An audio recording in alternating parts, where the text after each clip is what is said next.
네, 안녕하세요. 미국 주식 멘탈 케어하기 멘탈이 전부다입니다. 네, 오늘 미국 주식은 전반적으로 보합권이었습니다. 나스닥만 살짝 상승을 했는데요. 채권 수익률이 4베이시스 포인트나 하락해서 1.53% 근처에서 유지가 되었고, 최근 추세에서는 역대급으로 낮은 수치입니다. 덕분에 나스닥이 오늘 조금 더 좋을 수 있었던 거죠. 오늘 암호화폐 시장이 한때 10% 이상 하락을 하면서 테슬라를 비롯한 몇몇 주식에 영향을 좀 줬습니다. 하락했던 이유는 얼마 전 미국의 송유관 회사인 콜로니얼 파이프라인이 다크사이드에게 해킹을 당해서 비트코인을 지급하고 랜섬웨어를 풀었던 사건을 기억을 하시죠. 바로 이 사건 때 해커 세력에게 보냈던 75 비트코인 중에 64 비트코인 가까이를 FBI가 회수했다고 발표했던 게 하락의 시작이었습니다. 이로 인해 초반에는 혹시 비트코인이 해킹을 당해서 FBI가 해커들의 암호화폐 지갑을 턴 것이 아니냐라는 의혹이 나오면서 주가가 급락을 했고요.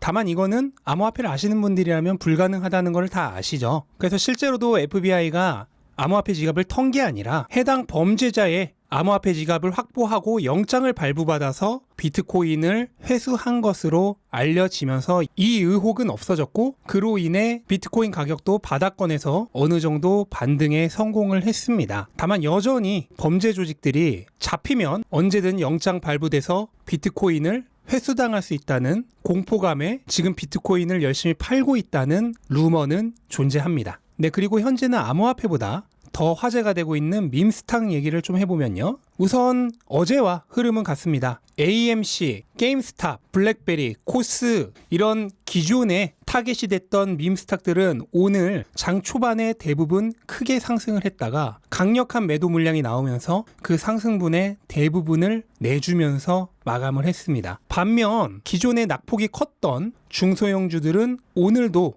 러쉬를 이어갔는데요. 우선 버진 갤럭틱이 10% 가까이 상승하면서 최고가 대비 절반 가까이 회복을 했고, 그리고 이항도 오늘 무려 20% 가까이 또 상승을 하면서 주가가 강력하게 상승 중입니다. 그리고 레모네이드도 원래 공매도가 30%가 넘어가는 종목이었는데 이 엄청난 V자 회복세 보이시죠? 그리고 작년에 중슬라로 인기가 많았던 샤오펑과 리오토도 지금 바닥권에서 강력한 V자 상승을 하고 있는 것이 보이실 겁니다. 그리고 아크리모토는 오늘도 크게 상승을 했어요. 지금 불러드린 종목들은 대표적인 것들이고, 얘네들과 비슷한 섹터에 속한 기업들은 대부분 다 상승 중입니다. 특징은 기존 밈스탁처럼 실적 그리고 가격과 아무 상관없이 주가가 뜨고 있는 게 아니라 그동안 주가가 고점 대비 정말 많이 내렸고, 또 그러면서 공매도도 굉장히 많이 쌓여 있고, 그래서 이제는 반등할 때가 충분히 되어가는 주식들이라는 특징입니다. 작년 말부터 올해 2월까지 중소형주 러쉬가 절정을 이뤘죠. 이후 중소형주 장이 붕괴하면서 갈 곳 잃은 투자 자금들이 게임스탑을 위주로 한 밈스탁들로 흘러들어갔습니다. 하지만 밈스탁 열풍은 오래가지 않았죠.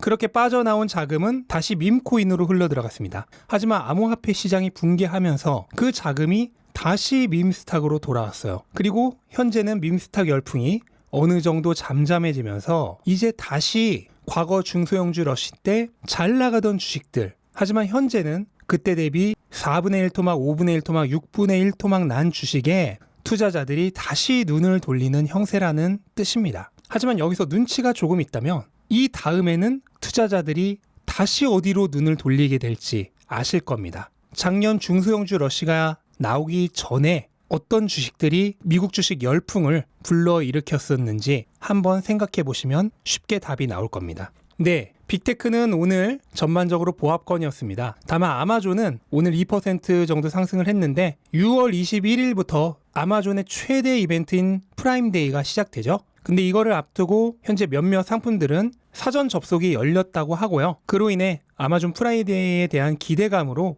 오늘 주가가 어느 정도 올랐다고 볼 수 있겠습니다. 아마존 프라임데이는 원래는 보통 3분기에 실시가 됐었는데 이때가 휴가철이다 보니 이번에는 시험적으로 2분기에 실시를 합니다. 그래서 실적도 2분기에 반영이 되고요. 또한 회사는 2분기 프라임데이의 반응이 좋을 경우 앞으로도 2분기에 계속 프라임데이를 진행할 수 있다고 얘기를 했습니다. 네, 엔비디아는 오늘 오랜만에 약세를 띄었습니다. 다만 그 조정폭이 크지 않았고요. 원래 강력한 상승 추세에서 조정은 강하지 않은 경향이 있습니다. 대부분 며칠간 주가가 아주 약간 하락하는 수준의 조정을 거치고 다시 상승하는 경우도 많아요.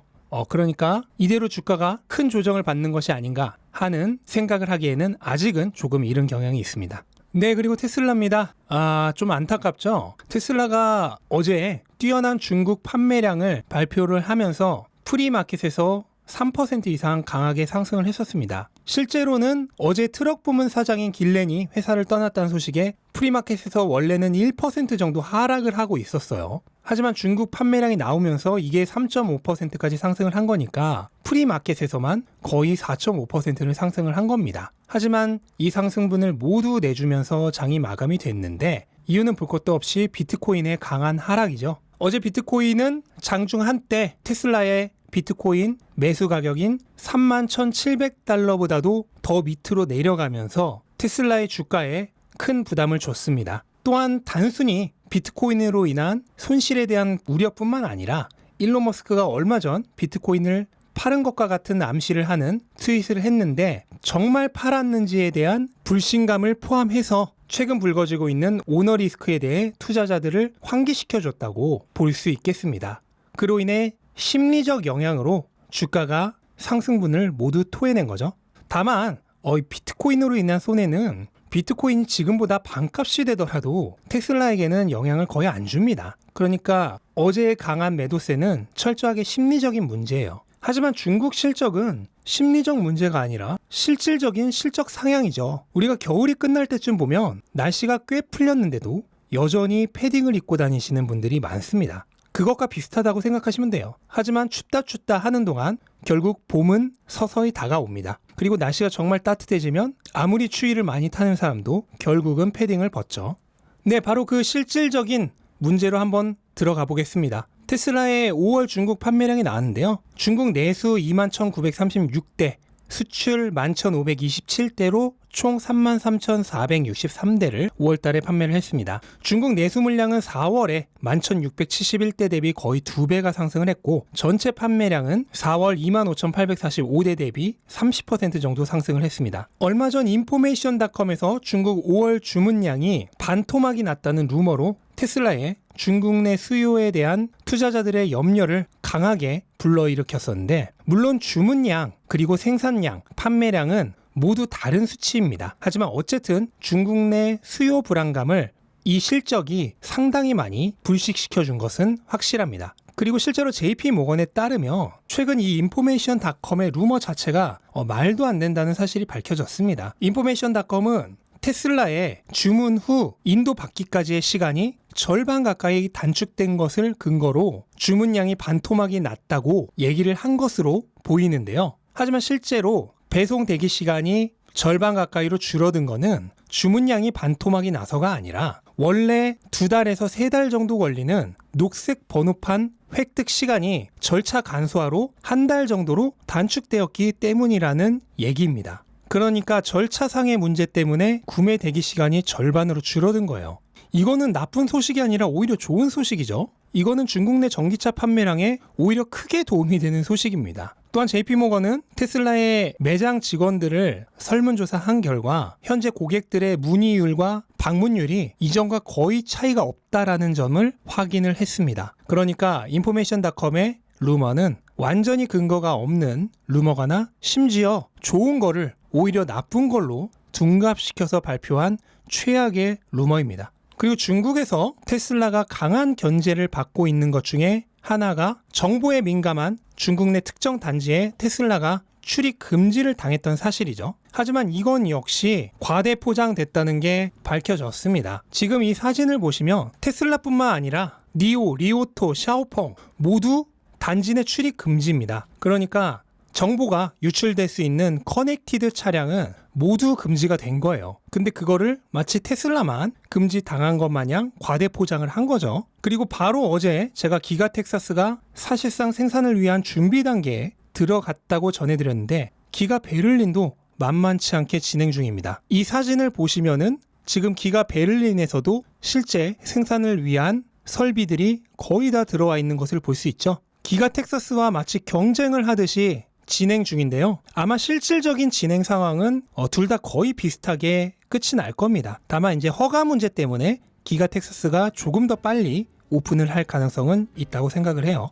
자, 결국 본질적인 것이 무엇인지 파악을 해야 합니다. 여러분이 어떤 자산을 가지고 계시던 본질적이지 않은 문제로 가격이 하락한다면 대부분은 단기적으로 끝이 납니다. 그리고 비본질적인 것에 가격이 더럽혀질수록 실체가 드러났을 때 가격은 더 강하게 상승할 수 있습니다. 이거는 어떤 자산을 들고 계시던 마찬가지예요. 항상 노이즈를 최대한 제거하고 가장 중요한 것에 집중해야 합니다. 그리고 본질적인 문제가 없다는 확신이 든다면 당장의 가격 변동은 조금도 걱정할 필요가 없습니다. 네, 이것으로 오늘 영상 마치겠습니다. 영상 도움되셨다면 구독과 좋아요 부탁드리고 오늘도 즐거운 하루 되시기 바랍니다. 감사합니다.